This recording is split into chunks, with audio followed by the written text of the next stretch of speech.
전능하사 천지를 만드신 하나님 아버지를 내가 믿사오며 그 외아들 우리 주 예수 그리스도를 믿사오니 이는 성령으로 잉태하사 동정녀 마리아에게 생하시고 본디오 빌라도에게 고난을 받으사 십자가에 못 박혀 죽으시고 장사한 지 사흘 만에 죽은 자 가운데에서 다시 살아나시며 하늘에 오르사 전능하신 하나님 우편에 앉아 계시다가 저리로서 산자와 죽은 자를 심판하러 오시리라. 성령을 믿사오며 거룩한 공예와 성도가 서로 교통하는 것과 죄를 사하여 주시는 것과 몸이 다시 사는 것과 영원히 사는 것을 믿사옵나이다. 아멘.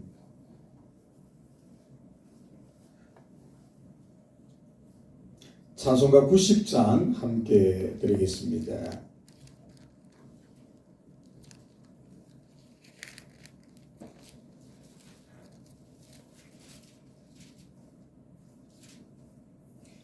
(90장입니다) 주 예수 내가 알기 전 날 먼저 사랑했네. 그 크신 사랑 나타나 내 영혼 거듭났네.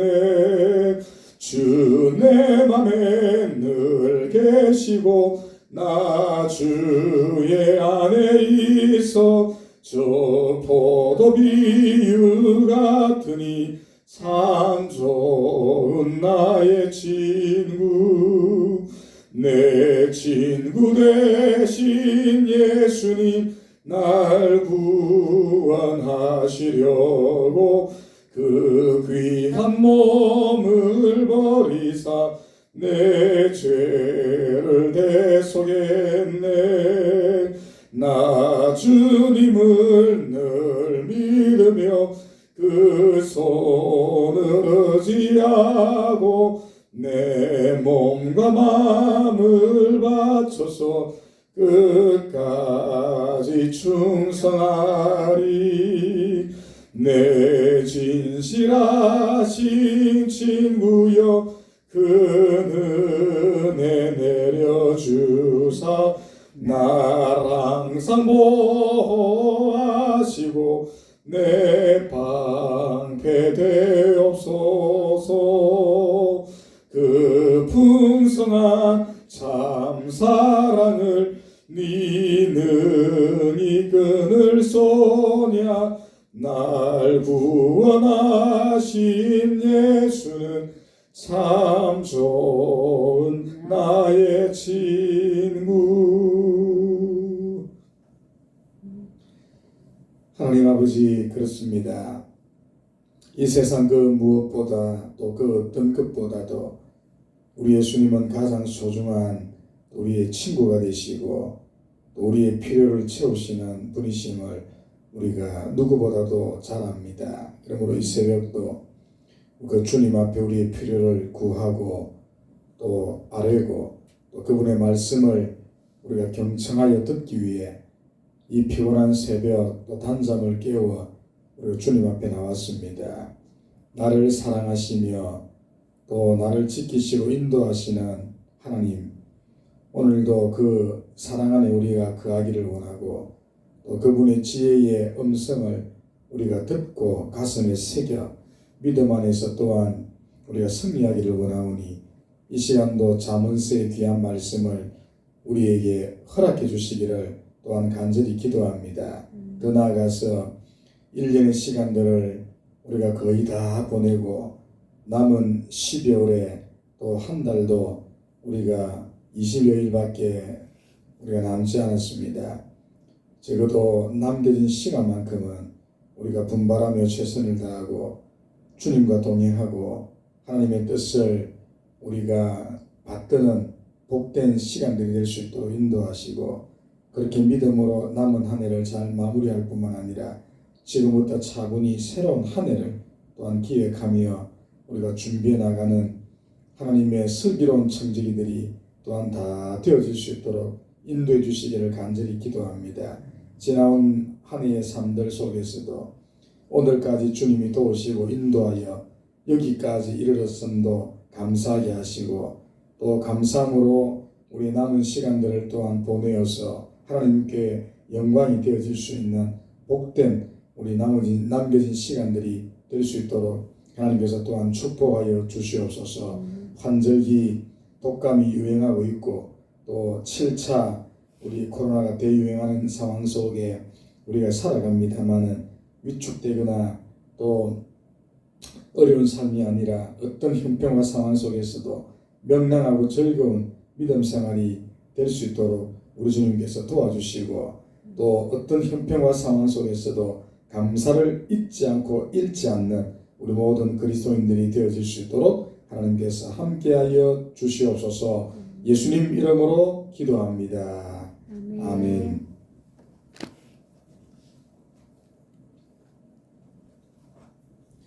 하나님 말씀 같이 찾습니다. 잠언서 18장 10절에서 16절까지 말씀 봅니다. 구약성경 930페이지입니다. 잠언서 18장 10절에서 16절까지 말씀 한 절씩 교도하여 읽고 오늘은 12절 말씀 중심으로 생각해 보도록 하겠습니다. 여호와의 이름은 견고한 망대라. 의인은 그리로 달려가서 안전함을 얻느니라. 부자의 재물은 그의 견고한 성이라. 그가 높은 성벽같이 여기느니라. 사람의 마음의 교만은 멸망의 선봉이요 겸손은 존귀의 길잡이니라. 사연을 듣기 전에 대답하는 자는 미련하여 욕을 당하느니라. 사람의 심령은 그의 병을 능히 이기려니와 심령이 상하면 그것을 누가 일으키겠느냐. 명철한 자의 마음은 지식을 얻고 지혜로운 자의 귀는 지식을 구하느니라. 함께 읽겠습니다. 사람의 선물은 그의 길을 넓게 하며 또 존귀한 자 앞으로 그를 인도하느니라. 아멘. 자, 우리 지혜로운 자의 삶의 원칙 오늘 세 번째 말씀 시간이 되겠고 그 전에 이틀 동안 배운 말씀을 잠시 복습 겸 우리가 정리를 해보겠습니다. 지혜롭고 슬기로운 자 혹은 미련하고 우매한 자들의 결정적인 차이점이 어디에 있느냐. 이틀 동안 그 말씀을 통해서 아주 귀한 답을 우리가 얻었는데 그 답이 무엇이었습니까? 무엇을 의지하는가? 지혜롭고 슬기로운 자는 무엇을 의지하였고 또 어리석고 우매한 자는 무엇을 의지하였습니까? 질문을 바꾸면 지혜롭고 슬기로운 자는 누구를 자신의 삶의 산성 혹은 피할 바위로 삼았고 어리석고 우매한 자들은 무엇을 또한 자기의 높은 성벽으로 삼았느냐. 답이 뭐였죠? 슬기로운 자들은 하나님과 그 이름을 의지하였고 우매하고 어리석은 자들은 물질과 재물 혹은 돈을 그들의 높은 산성 혹은 성벽 재물 그 자기의 산성으로 그렇게 이제 그 보호처로 삼았다는 것이죠. 자, 이렇게 결정적인 엄청난 차이가 있습니다. 지혜롭고 슬기로운 자들은 하나님을 의지하고 하나님의 이름을 자신의 성벽으로 삼는데 미련하고 어리석은 자들은 하나님의 자리에 돈과 물질과 재물을 자신의 보호처로 삼았다는 것이죠. 이게 이제 결정적인 차이였습니다. 성경은 뭐라고 말씀한다 그랬죠? 돈을 의지하는 것이 좋지 못하다. 멸망의 길로 제일 빨리 가는 이게 이제 파멸의 길이고 두 번째는 근심으로 자기를 찌르는 길이고 이걸로 인하여서 하나님보다 재물을 사랑함으로 오히려 자기 자신을 망하게 하는 길로 가는 첩경이 바로 돈을 사랑하는 것이다. 그러므로 경고하기를 사람이 재물과 하나님을 겸하여 섬길 수가 없다. 마태복음 6장 24절 분명히 말씀하고 있음을 우리가 살펴보았습니다. 자, 오늘은 덧대어서 12절 말씀을 연구하면서 교훈을 찾고 우리 신앙을 점검해 보기를 원합니다. 12절 말씀 많이 들었던 말씀이죠. 다시 한번 같이 읽겠습니다. 사람의 마음의 교만은 다 같이 시작. 사람의 마음의 교만은 멸망의 선봉이요 겸손은 존귀의 길잡이니라. 네, 아주 많이 등장한 말씀이고 우리가 아주 가까운 과거에 이 말씀을 벌써 2번 살펴보았습니다. 자, 어리석고 우매한 자들의 한결같은 공통점이 바로 이것이요. 교만하다, 자만하다. 하나님과 사람 앞에서 매우 교만하고 자만하다는 것. 이게 바로 어리석고 우매한 자들의 한결같은 특징이었습니다. 이 교만과 자만은 자기 스스로를 멸망으로 이끈다는 것도 살펴보았죠. 그리고 오늘 본문도 계속 반복하고 있습니다. 멸망의 선봉이요. 제일 앞에 씁니다. 제일 앞에. 선봉이란 말이 전쟁이 났을 때 제일 앞에 쓰는 것. 제일 앞에 쓰면 위험이 그만큼 가중되어지는 것이죠. 망하는 일에 제일 앞에 써 있습니다. 신속히 망한다는 것이죠. 뭐가요? 교만하고 자만하고 거만한 것. 이러한 자들은 하나님 앞에서 제일 신속히 멸망하는 길로 가게 됩니다. 자, 이거는 뭐 너무 잘 아는 말씀이니까 여기까지 하고 오늘의 키포인트는 바로 그 다음 이제 말씀이 있지요. 그 다음 말씀이 뭐라고 말하고 있습니까? 반대로 겸손은 존귀의 길잡이다. 완전히 대조 비교가 되고 있죠. 교만과 겸손, 멸망의 선봉, 존귀의 길잡이. 아주 정확한 대조 비교가 이루어지고 있는데 겸손은 존귀의 길잡이다. 그러니 슬기롭고 우리 지혜 있는 자들의 대표적인 모습이 또한 겸손과 우리가 아주 하나님 앞에서 이렇게 자신을 낮추는 겸허하고 겸비한 삶을 우리가 살아간다는 사실을 이미 다 살펴봤습니다. 특별히 겸손과 존귀함이 상관관계가 있습니다. 이걸 여러분 기억해야 됩니다. 겸손과 존귀함은 뗄래야 뗄 수 없는 아주 중요한 상관관계를 지고 있는데 오늘 말씀만 얘기하고 있는 것이 아니에요. 자, 우리 이전에 살펴봤죠. 15장 33절 한번 찾아보십시오.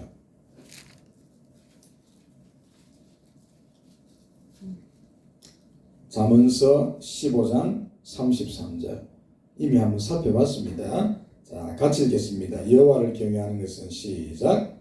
여호와를 경외하는 것은 지혜의 훈계라. 겸손은 존귀의 길잡이니라. 자, 여기도 여호와를 경외하는 것은 지혜의 훈계인데, 자, 겸손은 존귀의 길잡이니라. 오늘 본문도 겸손은 존귀의 길잡이니라. 존귀와 겸손이 이게 하나예요. 벌써 2번 반복되어졌지요. 자, 그 다음에 16장 18절 한번 봅시다. 최근에 살펴본 말씀이에요.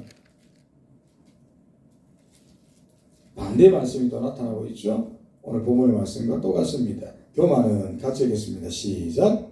교만은 패망의 선봉이요 교만한 마음은 넘어짐의 앞잡이니라. 예, 교만은 패망의 선봉이다. 오늘 본문은 교만은 멸망의 선봉이다. 차이점이 없습니다.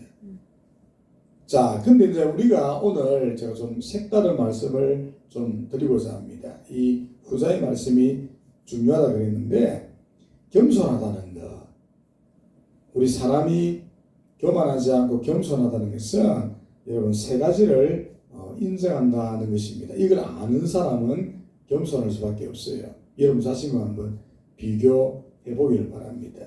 여러분 겸손하신지 모르겠는데 겸손하다는 것은 자기됨을 잘 아는 사람이다. 첫 번째.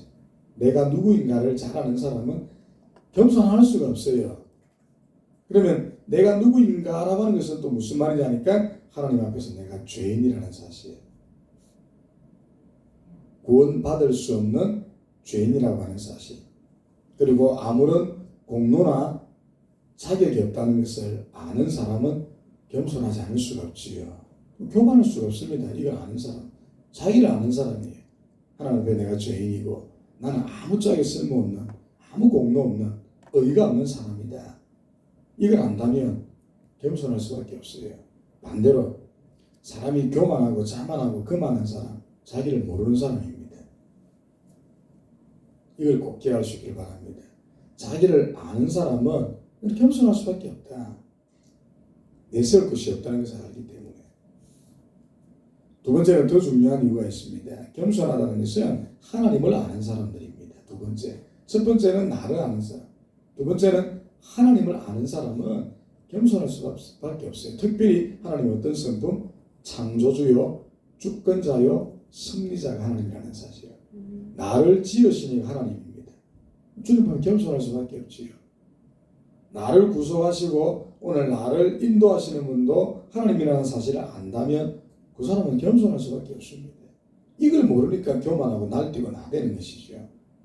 하나님이 누구인가? 하나님이 창조주이고 하나님이 주권자이고 나의 모든 안고 일어선 먹고 마심. 우리 로마서 11장 36절 이는 만물이 주에게서 나오고 주로 말미암고 주에게로 돌아간다는 사실을 아는 사람은 날뛸 수가 없지요. 그저 겸손, 그저 겸손. 그저 주님 앞에 겸비하고 낮아지고 그럴 수밖에 없습니다. 하나님을 모르니까 겸손하지 못한 것이지요. 하나님을 아는 사람은 진정으로 겸손할 수밖에 없습니다. 자만은 해서도 안 되고 자기를 드러내지 않아요. 세 번째, 겸손하다는 것은 뭘 전제하느냐라고 한다면 말씀에 순종하는 자들입니다. 말씀을 모르니까 교만한 것이죠. 오늘 당장 잠언서만 하더라도 방금 오늘 본문까지 우리 세 가지 본문을 살펴봤습니다. 잠언서 15장 33절도 겸손하라 겸손하라. 오늘 본문도 겸손해야 된다. 역설적으로 16장 18절 오늘 본문은 또 교만하면 안 된다. 교만은 패망의 선봉이다. 이 말씀 알면 교만하면 멸망에 앞잡아야 되는구나. 멸망당하는 최일선에 서는구나. 큰일 났다. 그럼 교만하지 말아야 되겠다. 이렇게 돼야 되는데 말씀 모르니까 교만한 거예요. 말씀을 가슴에 새겨두지 않고 말씀을 적용하지 않고 실천하지 않으니까 교만한 겁니다. 말씀을 알면 겸손할 수밖에 없어요. 어디 잠언서 말씀뿐이었습니까? 전 성경이 겸손에 관한 얘기를 하고 있는데 그러니까 겸손하지 못하는 것은 말씀을 전혀 모르거니와 알아도 이걸 적용해내지 않기로 한 사람들입니다. 이걸 기억하십시오. 전 성경이 겸손에 관해 말씀하고 있는데 그럼 진짜인가? 진짜지요. 한 예만 들어보겠습니다. 여러분 신앙의 모델로 삼으시는 한 분, 우리 예수님 전 생애가 뭐라 됐습니까? 겸손이었습니다. 예수님의 전 생애가 겸손이에요. 주님의 탄생 겸손의 극치 아닙니까? 하나님이신 그가 이 땅에 낮고 천한 인간의 모습으로 오셨고 그의 공생의 전체가 겸손 아닙니까? 마가복음 10장 45절 인자에 온 것은 섬김을 받으려 함이 아니고 도리어 섬기려 하고 자기 목숨을 많은 사람들의 대속물로 주려 함이었더라. 주님의 십자가는 겸손이 또한 극치 아닙니까? 하나님이신 그가 누구를 위하여? 벌레 같은 우리 인간을 위하여 우리 인간의 죄를 위하여 그 높은 주님이 자기의 신분 다 버리시고 십자가에 달려 죽임당하셨습니다. 주님의 다시 오심 이것도 사실은 겸손의 극치예요. 뭐 때문에 다시 오십니까? 오실 이유가 없으신 분이 우리를 구원하기 위하여 아무짝에 쓸모없는 우리를 완벽하게 구원하기 위하여 주님 다시 오십니다. 주님의 공생의 전체가 다 겸손이죠. 겸손의 최고 모델이신 우리 예수님 이걸 우리가 기억해야 합니다. 여러분 예수님 닮기 원하지 않습니까? 우리 찬송가에도 예수님 닮기 내가 원하네. 날 구원하신 예수님을 주님의 형상 우리가 이루기를 원하고 찬송가 내용이 다 그랬는데 입술만의 고백이 되어지서는 안 되겠지요. 주님 정말 닮아야 됩니다. 그럼 주님이 무엇을 닮는다는 말입니까?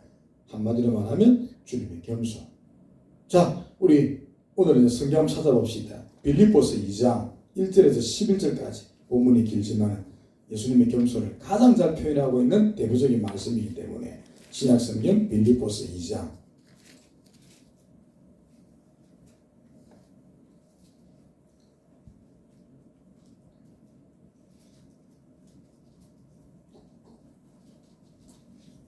본문이 깁니다. 한 절씩 우리가 교도가 읽어보겠습니다. 319페이지입니다. 신약. 제목 자체가 벌써 파란색 글씨로 뭐라 되어 있습니까? 그리스도의 겸손 되어 있지요. 자, 어떤 겸손입니까? 1절부터 11절까지 한 절씩. 그러므로 그리스도 안에 무슨 권면이나 사랑이 무슨 위로나 성령의 무슨 교제나 긍휼이나 자비가 있거든. 마음을 같이하여 같은 사랑을 가지고 뜻을 합하며 한 마음을 품어 아무 일에든지 다툼이나 허영으로 하지 말고 오직 겸손한 마음으로 각각 자기보다 남을 낮게 여기고 각각 자기 일을 돌볼 뿐더러 또한 각각 다른 사람들의 일을 돌보아 나의 기쁨을 충만하게 하라. 너희 안에 이 마음을 품으라. 곧 그리스도 예수의 마음이니 그는 근본 하나님의 본체시나 하나님과 동등됨을 취할 것으로 여기지 아니하시고 오히려 자기를 비워 종의 형체를 가지사 사람들과 같이 되셨고 사람의 모양으로 나타나사 자기를 낮추시고 죽기까지 복종하셨으니 곧 십자가에 죽으심이라. 이러므로 하나님이 그를 지극히 높여 모든 이름 위에 뛰어난 이름을 주사 하늘에 있는 자들과 땅에 있는 자들과 땅 아래에 있는 자들로 모든 무릎을 예수 이름에 꿇게 하시고 함께 읽겠습니다. 모든 입으로 예수 그리스도를 주라 시인하여 하나님 아버지께 영광을 돌리게 하셨느니라. 자, 1절부터 우리가 11절을 보니까 주제가 세 가지예요. 세 가지. 자, 1절부터 4절까지는 너희도 겸손하라. 첫 번째 주제는 너희들 겸손해야 된다. 겸손하게 서로 마음을 합하여 나보다 남을 낮게 여기고 우리 교회 공동체 안에서 서로를 사랑하여 같은 마음을 품어야 된다. 두 번째, 그 이유를 설명합니다. 6절부터 5절부터 자 8절까지 예수님이 그러한 삶을 살지 않았느냐. 예수의 모습을 보라. 그의 오심, 그의 공생애, 그의 죽임당함이 겸손에 그치지 않느냐. 주님이 보여준 모범이 바로 그거 아니냐. 그 다음에 가장 중요한 건 세 번째입니다. 왜 우리가 겸손해야 됩니까? 예수님의 삶의 결과를 보십시오. 오늘 우리 잠언서에서도 겸손은 존귀의 길잡이입니다. 우리 예수님 겸손하게 살았더니 하나님이 그를 어떻게 하셨습니까? 먼저 그를 부활하여 성천시키시고 원래의 자리로 하나님이 예수님을 회복하여 하나님 보좌 우편에 앉게 하시고 모든 세상의 만물들을 그 발 앞에 무릎을 꿇어 주라 칭하게 하였다. 그리고 하나님께서 모든 영광의 권세를 그에게 안기신 거예요. 심지어는 지구 종말 다시 오실 때 심판주로 하나님이 세웠습니다. 예수 그리스도를. 보십시오. 겸손은 존귀의 길잡이니라. 예수님의 겸손이 그를 얼마나 높은 자리에까지 올려놓으셨는가를 보십시오. 우리 겸손해야지요. 자, 우리 성경 한 구절 더 찾읍시다. 히브리서 5장 18절 5장 8절 히브리서 5장 8절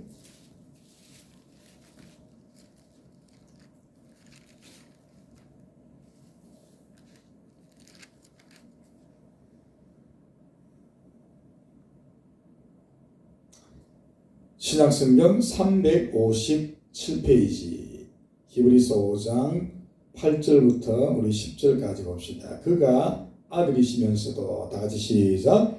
그가 아들이시면서도 받으신 고난으로 순종함을 배워서 온전하게 되셨은즉 자기에게 순종하는 모든 자에게 영원한 구원의 근원이 되시고 하나님께 멜기세덱의 반차를 따른 대제사장이라 칭하심을 받으셨느니라. 자, 8절 그가 아들이었지만은 그 받으신 고난으로 순종함을 배웠다. 혹은 이 고난의 단어를 여러분 겸손이라는 단어로 되겠죠. 그의 겸손한 일생을 통하여 순종함을 배워서 오늘 우리를 구원하셨다. 대단히 우리가 기억해야 될 그러한 두 말씀입니다. 그러니 오늘 기억하십시오. 하나님은 우리 예수 그리스도의 겸손을 우리가 갖기를 소원합니다. 그리스도의 겸손한 모습을 우리가 담기를 원합니다. 이게 아주 중요한 거예요. 그러면 왜 그렇게 해야 되나? 이제 오늘 잠언서에는 없지만은 다른 성경이 말씀하고 있는 이유를 제가 한번 덧대 보겠습니다. 자, 하나님께서 약속을 했습니다. 겸손한 자를 내가 사랑하겠다. 베드로 전후서에 보니까 내가 겸손한 자는 사랑하고 교만한 자는 버리시겠다. 주님이 경고했습니다. 겸손한 자를 사랑하기 때문에. 또 다른 말씀 뭐라 말하고 있습니까? 내가 겸손한 자와 동행해 주겠다. 하나님께서 약속을 했습니다. 겸손한 자와 내가 함께한다. 마지막 하나, 주님께서 겸손한 자의 기도를 응답하시겠다고 약속하셨습니다. 그러니 겸손이 너무너무 중요해요. 오늘 누가 묻으면 신앙이 무엇입니까? 라고 묻는다면 오늘 본문 말씀을 우리가 비유한다면 신앙은 하늘이 겸손해지는 겁니다. 그렇게 이제 말씀을 드릴 수가 있겠죠. 결론은 주 안에서 겸손하십시오. 교만은 패망의 선봉의 자리에 서는 것이고 겸손은 존귀의 길로 우리를 인도하신다. 멀리 볼 것 없어요. 그리스도의 모범이 바로 그것을 우리에게 바로 증언하여 주고 있지요. 꼭 기억하십시오. 그래서 남은 20여일도 겸손하게 주와 동행하고 겸손한 자리에 있기를 원하고 새로운 한 해도 자만하거나 거만하거나 교만하지 마시고 늘 겸손하게 주와 동행하시고 또 겸손한 자리에 항상 있기를 여러분이 자처하십시오. 그걸 구하십시오. 실제 적용하십시오. 그러면 하나님이 여러분들을 사랑하게 될 것이고 여러분의 기도에 반드시 응답해 줄 줄로 믿습니다. 기도하겠습니다. 주님, 오늘도 겸손에 관한 말씀이 또 나왔습니다. 15장 33절에서도 16장 18절에서도 또 오늘 18절 우리 12절에서도 교만과 겸손을 대조 비교 분석해 주었습니다. 주님, 거만함과 자만함과 교만함은 멸망의 선봉이요 패망의 지름길이 되겠지만 겸손은 존귀의 앞잡이가 되고 우리를 존귀한 길로 인도하는 길잡이가 될 겁니다. 멀리 볼 것 없이 예수 그리스도의 삶을 우리가 항상 기억하게 하옵소서.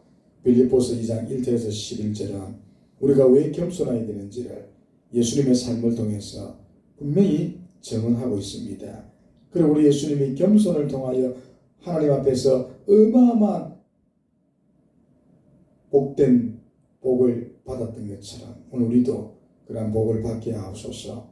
하나님은 오늘도 겸손한 자를 찾고 겸손한 자를 사랑하십니다.